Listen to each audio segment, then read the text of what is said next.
In 1945, a simple chocolate bar changed modern cooking forever, but the story behind this revolutionary discovery was almost lost to military secrecy. Percy Spencer stood in his radar laboratory, puzzled by the mysteriously melted chocolate in his pocket. Intrigued, he positioned popcorn kernels near the radar equipment, watching in amazement as they burst into fluffy white clouds.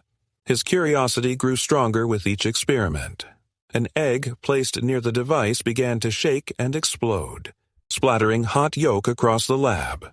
Spencer realized the radar's microwaves were causing water molecules in food to vibrate rapidly, creating instant heat.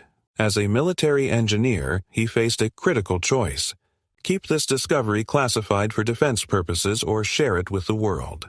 His decision to pursue civilian applications led to the first microwave oven, transforming a massive military device into the compact kitchen appliance we know today.